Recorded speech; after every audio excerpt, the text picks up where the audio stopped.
ಎಲ್ಲ ಒಂದು SLC ವಿದ್ಯಾರ್ಥಿಗಳಿಗೆ ಟ್ರೂ ಸಿಕೆ FCL ಚಾನಲ್ಗೆ ಸ್ವಾಗತ. ನಾನು ಚೇತನ್ ಸಿಕೆ. ಇವತ್ತಿನ ವಿಡಿಯೋದಲ್ಲಿ ನಿಮಗೆ SLC FA3 ಎಕ್ಸಾಮ್ಗೆ ಸಮಾಜ ವಿಜ್ಞಾನ ವಿಷಯದ ಒಂದು ಪ್ರಶ್ನೆ ಪತ್ರಿಕೆ ಉತ್ತರ ಸಹಿತ ನೋಡೋಣ. ಈ ಒಂದು ಕ್ವಶನ್ ಪೇಪರು ನಿಮ್ಮ ಒಂದು FA3 ಎಕ್ಸಾಮ್ಗೆ ವೆರಿ ಇಂಪಾರ್ಟೆಂಟು. ಯಾಕಂದರೆ ಇಲ್ಲಿ ಯಾವ ಒಂದು ಪ್ಯಾಟರ್ನ್ ಕೊಟ್ಟಿದ್ದಾರೆ ಸೇಮ್ ಟು ಸೇಮ್ ಅದೊಂದು ಪ್ಯಾಟರ್ನಲ್ಲಿ ನಿಮ್ಮೊಂದು FA3 ಕ್ವಶನ್ ಪೇಪರು ಸ್ವಲ್ಪ ಪ್ಯಾಟರ್ನ್ ಕೂಡ ಸೇಮ್ ಇರ್ತದೆ. ಅಷ್ಟೇ ಅಲ್ಲದೆ ಮತ್ತೆ ಕೆಲವೊಂದು ಕ್ವಶನ್ಗಳು ನಿಮ್ಮ ಎಕ್ಸಾಮ್ ರಿಪೀಟ್ ಆಗ್ತವೆ, FA3 ಎಕ್ಸಾಮ್ಗೆ ರಿಪೀಟ್ ಆಗ್ತವೆ. ಸೊ ತುಂಬ questions 1 marks 2 marks 3 marks 4 marks repeat ಆಗ್ತವೆ. ಸೊ ಯಾವುದಕ್ಕೂ ಇಂಪಾರ್ಟೆಂಟು ಕಂಪ್ಲೀಟಾಗಿ ಕೀ ಆನ್ಸರ್ ಕೊಡ್ತೀನಿ, ಕೊನೆ ಇರ್ತವೆ ನೋಡ್ಕೊಳ್ಳಿ. ಓಕೆ, ನೋಡ್ತೀರಲ್ವಾ? ಖಂಡಿತ ನೋಡ್ಕೊಳ್ಳಿ, ನಿಮಗೆ FA3 ಎಕ್ಸಾಮ್ಗೆ ತುಂಬಾ ಹೆಲ್ಪ್ಫುಲ್ ಆಗ್ತದೆ. ಬನ್ನಿ ಇವತ್ತಿನ ಈ ವಿಡಿಯೋನ ಶುರು ಮಾಡೋಣ. ಅದಕ್ಕೆ ಮುಂಚೆ ಯಾರೆಲ್ಲ ಫಸ್ಟ್ ಟೈಮ್ ನಮ್ಮ ಒಂದು ಚಾನಲ್ ನೋಡ್ತಾರ ಅಥವಾ ಚಾನಲ್ ಇನ್ಕಾರು ಸಬ್ಸ್ಕ್ರೈಬ್ ಮಾಡಿಲ್ಲ, ಮಿಸ್ ಮಾಡಿ ಚಾನಲ್ನ ಸಬ್ಸ್ಕ್ರೈಬ್ ಮಾಡ್ಕೊಳ್ಳಿ. ಯಾಕಂದ್ರೆ ಇದೇ ರೀತಿ FA3 ಎಕ್ಸಾಮ್ಗೆ ಪ್ರತಿನಿತ್ಯದ ಕ್ವಶನ್ ಪೇಪರ್ ಆಗಿರ್ಬೋದು, ಅಷ್ಟೇ ಅಲ್ಲದೆ ಈಗಲೇ ಬೋರ್ಡ್ ಅವರು ನಿಮಗೆ ಎಲ್ಲ ವಿಷಯಗಳ ಮಾಡಲು ಕ್ವಶನ್ ಪೇಪರ್ ಬಿಟ್ಟಿದ್ದಾರೆ. ಅವಕ್ಕೆಲ್ಲ ಕೀ ಆನ್ಸರು ಇದೊಂದು ಚಾನಲ್ ಆಗ್ತೀವಿ. ಅಷ್ಟೇ ಮಾತ್ರವಲ್ಲ, ನಿಮ್ಮೊಂದು ಅನ್ವಲ್ ಎಕ್ಸಾಮ್ಗೆ ಪ್ರತಿನಿತ್ಯದ passing package, scoring package, fix ಬರುವಂಥ ಪ್ರಶ್ನೆಗಳು, ಕ್ವಶನ್ ಪೇಪರ್ಗಳು, A to Z ವಿಡಿಯೋಗಳು ಎಲ್ಲ ಕೂಡ ಇದೊಂದು ಚಾನಲ್ ಆಗ್ತೀವಿ. ಅವೆಲ್ಲ ಬೇಕು ಅಂತಂದರೆ ತಪ್ಪದೆ ಚಾನಲ್ನ ಸಬ್ಸ್ಕ್ರೈಬ್ ಮಾಡ್ಕೊಳ್ಳಿ, ಕಡ್ಡಾಯ ಮಾಡ್ಕೊಳ್ಳಿ. ನಿಮಗೆ ಗ್ಯಾರಂಟಿ ಯೂಸ್ ಆಗ್ತದೆ, ಪಕ್ಕ ಯೂಸ್ ಆಗ್ತದೆ. ನೀವು ಮಾಡಿದರೆ ಮಾತ್ರ. ಮಾಡಿದ್ರ ಜೊತೆಗೆ ವಿಡಿಯೋ ಒಂದು ಲೈಕ್ ಇಟ್ಟು ಫ್ರೆಂಡ್ಸ್ ಮಾಡಿ, ಒಂದು ಲೈಕ್ ಇಟ್ಟು ಫ್ರೆಂಡ್ಸ್ ಮಾಡಿ, ಸ್ವಲ್ಪ ಅವ್ರು ಕೂಡ ಹೆಲ್ಪ್ ಮಾಡಿ. ಖಂಡಿತ ಶೇರ್ ಮಾಡಿ. ಮಾಡ್ತೀರಲ್ವಾ? ಬನ್ನಿ ಇವತ್ತಿನ ಈ ಒಂದು ವಿಡಿಯೋನ ಶುರು ಮಾಡೋಣ. ಮೊದಲಾಗಿ ರೂಪನಾಟಕ ಮೂಲಪನ 3 LB ಆಧಾರಿತ ಸಾಧನಾ ಪರೀಕ್ಷೆ 3 FA3 ಎಕ್ಸಾಮು. ಸಮಯ 45 ನಿಮಿಷ, ಅಂಕಗಳು 20. ತರಗತಿ 10ನೇ ತರಗತಿ ಸಮಾಜ ವಿಜ್ಞಾನ ವಿಷಯ. ಮೊದಲು ನಾವು ಕ್ವಶನ್ ಪೇಪರ್ ನೋಡೋಣ. ಮೊದಲು ಬ್ಲೂ ಪ್ರಿಂಟ್ ನೋಡ್ಕೊಂಬರೋಣ. ಬ್ಲೂ ಪ್ರಿಂಟು ನೀಲಕ್ಷೆ ನೋಡ್ಕೊಂಬರೋಣ FA3 ಎಕ್ಸಾಮ್ಗೆ. ಓಕೆ, ಸೊ ಹೆಲ್ಪ್ಫುಲ್ ಆಗ್ತದೆ ನಿಮಗೆ, ನೋಡ್ತಾ ಹೋಗೋಣ. ಓಕೆ, ನೋಡೋಣ. ಸೊ ಇದು ಬ್ಲೂ ಪ್ರಿಂಟು. ಓಕೆ, ಇದು ಬ್ಲೂ ಪ್ರಿಂಟ್ ನೋಡಿ. ರೂಪನಾಟಕ ಮೂಲಪನ 3 ಸಾಧನಾ ಪರೀಕ್ಷೆ 3. ಸಾಮರ್ಥ್ಯ ಜ್ಞಾನ ಮೇಲೆ 3 ಅಂಕ, ತಿಳುವಳಿಕೆ 10 ಅಂಕ, ಇನ್ನು ವಿಮರ್ಶಾತ್ಮಕ ಚಿಂತನೆ ಅಥವಾ ಅನ್ವಯ ಪ್ರಶ್ನೆಗಳು 5 ಅಂಕ, ಕೌಶಲ್ಯ 2 ಅಂಕ, ಟೋಟಲ್ 20 ಅಂಕ. ನಂತರ ರೂಪನಾಟಕ ಮೂಲಪನ 2 FA2 ಎಕ್ಸಾಮ್ಗೆ ಸಾಧನಾ ಪರೀಕ್ಷೆ 3, ಸಾರಿ 3ನೇ ಪರೀಕ್ಷೆ. ಇದು ಸಾಧನಾ ಪರೀಕ್ಷೆ 3ನೇ FA3 ಎಕ್ಸಾಮು.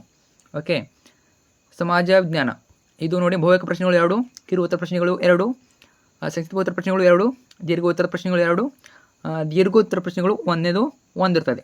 ಓಕೆ, ಮುಂದೆ ಅರ್ಥ ಆಗ್ತದೆ ನೋಡಿ. ಸೊ 1 ಪ್ರಶ್ನೆ 2 ಇರ್ತವೆ, ಭೌತಿಕ 2 ಪ್ರಶ್ನೆಗಳು, ಇಷ್ಟು ಪ್ಯಾಟ್ರನು, ಟೋಟಲ್ 20 ಅಂಕ. ನಂತರ ಸುಲಭ ಎಷ್ಟು ನಿಮಗೆ 6 ಅಂಕ, ಸಾಮಾನ್ಯ 10 ಅಂಕ, ಕಠಿಣ 4 ಅಂಕ.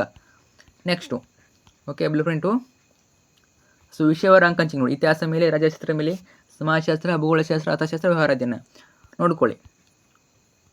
ಸೊ ನೆಕ್ಸ್ಟು ಘಟಕವಾರು ಅಂಕ ಹಂಚಿಕೆ. ಘಟಕವಾರು ಇವೆಲ್ಲ ಘಟಕಗಳ ಮೇಲೆ ನಿಮಗೆ ಕ್ವಶನ್ ಕೇಳ್ತಾರೆ. ಓಕೆ, ನಿಮ್ಮ ಸ್ಕೂಲಲ್ಲಿ ಕೇಳ್ಕೊಳ್ಳಿ ಅವ್ರು ಯಾವ ಘಟಕದ ಮೇಲೆ FA3 ಎಕ್ಸಾಮ್ ತೆಗಿತಾರಂತ. ಇವೆಲ್ಲ ಘಟಕ ಇದ್ದರೆ ಇದೇ ಪ್ಯಾಟರ್ನ್ ಅನ್ವಯ ಆಗ್ತದೆ ನಿಮಗೆ, ಅರ್ಥ ಆಯ್ತಾ? ಸೊ ನೆಕ್ಸ್ಟ್ ನಾವು ಡೈರೆಕ್ಟಾಗಿ ಕ್ವಶನ್ ಪೇಪರಿಗೆ ಹೋಗೋಣ. ಓಕೆ, ಡೈರೆಕ್ಟಾಗಿ ನಾವು ಕ್ವಶನ್ ಪೇಪರ್ ಹೋಗೋಣ. ಓಕೆ, ಪ್ರಶ್ನೆಗೆ 1 ಮೊದಲಾಗಿ ನಿಮಗೆ 2 ಮಲ್ಟಿಪಲ್ ಇರ್ತವೆ, 2 ಮಲ್ಟಿಪಲ್ ಚಾಯ್ಸ್ ಇರ್ತವೆ. ಭೌತಿಕ ಪ್ರಶ್ನೆ 2 ಇರ್ತವೆ. ಪ್ರಶ್ನೆಗೆ 1 ನರ್ಮದಾ ಬಚಾವೋ ಆಂದೋಲನ ನೇತೃತ್ವ ವಹಿಸಿದರು ಯಾರಾಗ್ತಾರೆ? Medha Patkar, B doctor Shivaram Karanth, option C Sunderlal Bahuguna, option D doctor BR Ambedkar. So ಯಾರು ಸರಿಯಾದ ಉತ್ತರ? ಆಪ್ಷನ್ A ಮೇಧಾ ಪಾಟ್ಕರ್ ಅನ್ನೋದು ಸರಿಯಾದ ಉತ್ತರ. ಮೇಧಾ ಪಾಟ್ಕರ್ ಅವರು ನರ್ಮದಾ ಬಚಾವೋ ಆಂದೋಲನ ನೇತೃತ್ವ ವಹಿಸ್ತಾರೆ.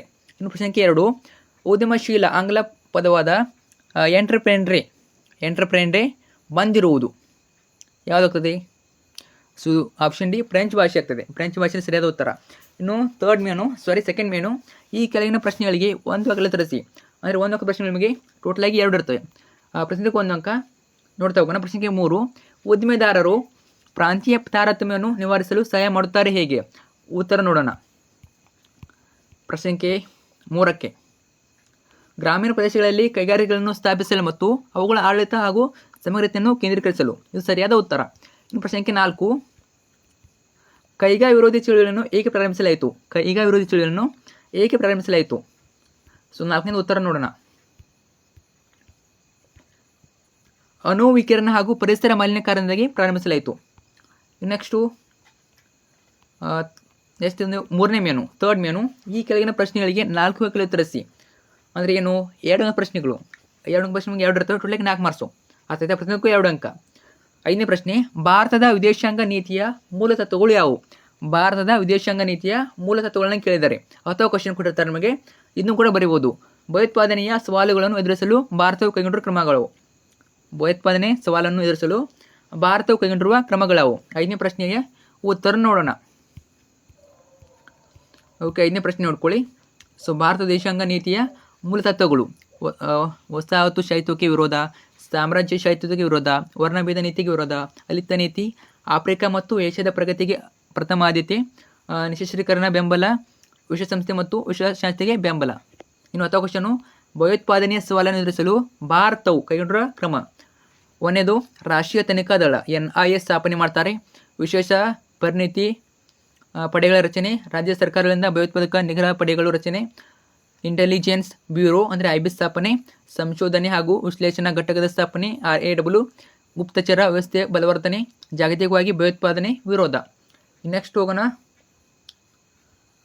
6ನೇ ಪ್ರಶ್ನೆ, ಅಧಿಕಾರ ವಿಕೇಂದ್ರೀಕರಣವು ಗಾಂಧೀಜಿಯವರ ಗ್ರಾಮ ಸ್ವರಾಜ್ಯ ಕಲ್ಪನೆಯನ್ನು ಎತ್ತಿ ಹಿಡಿಯುತ್ತದೆ ಹೇಗೆ? 6ನೇ ಪ್ರಶ್ನೆ ಉತ್ತರ ನೋಡೋಣ. 6ನೇದು ಉತ್ತರ ಇದೆ ನೋಡಿ, ಗಾಂಧೀಜಿಯವರ ಗ್ರಾಮ ಸ್ವರಾಜ್ಯ ಕಲ್ಪನೆ ಹಳ್ಳಿಯ ಆಡಳಿತದ ಅಧಿಕಾರ ಹಾಗೂ ಅಭಿವೃದ್ಧಿಯ ಜವಾಬ್ದಾರಿಯನ್ನು ಹಳ್ಳಿಯ ಜನರಿಗೆ ವಹಿಸುವುದು. ಇದನ್ನೇ ಅಧಿಕಾರ ವಿಕೇಂದ್ರೀಕರಣ ಎನ್ನುವರು. ಸ್ವಾವಲಂಬಿ, ಸ್ವಯಂಪೂರ್ಣ ಹಾಗೂ ಸಮೃದ್ಧ ಗ್ರಾಮಗಳನ್ನು ಅಭಿವೃದ್ಧಿಪಡಿಸಬಹುದು. ಇದನ್ನೇ ಗಾಂಧೀಜಿಯವರು ಗ್ರಾಮ ಸ್ವರಾಜ್ಯ ಎಂದು ಕರೆದಿದ್ದರು. ಇದು ಎಲ್ಲ ರೀತಿಯ ಶೋಷಣೆಗಳನ್ನು ತಡೆಯುತ್ತದೆ, ಮಾನವನ ಸ್ವತಂತ್ರ ಮತ್ತು ಘನತೆಯನ್ನು ರಕ್ಷಿಸುತ್ತದೆ. ಇನ್ನು ನೆಕ್ಸ್ಟ್ ಹೋಗೋಣ 4th ಮೇನು ಬಂದ್ಬಿಟ್ಟು ನಿಮಗೆ ಈ ಕೆಳಗಿನ ಪ್ರಶ್ನೆಗಳಿಗೆ 6 ವಾಕ್ಯಗಳು ತರಿಸಿ. ಇವು ಬಂದ್ಬಿಟ್ಟು ನಿಮಗೆ 3 ಅಂಕ ಪ್ರಶ್ನೆಗಳು. ಟೋಟಲಾಗಿ 2 ಇರ್ತವೆ.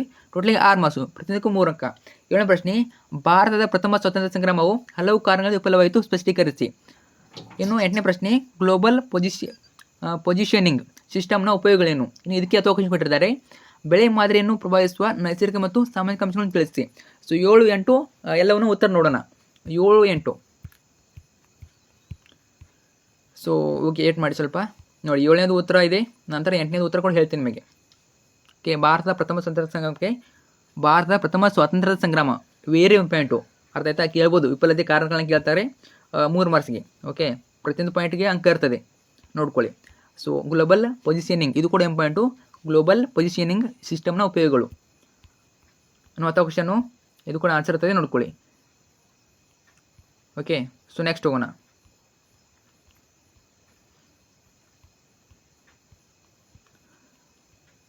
ನೆಕ್ಸ್ಟು 5ನೇ ಮೇನು, ಈ ಕೆಳಗಿನ ಪ್ರಶ್ನೆಗಳಿಗೆ 8 ವಾಕ್ಯಗಳಲ್ಲಿ ತರಿಸಿ.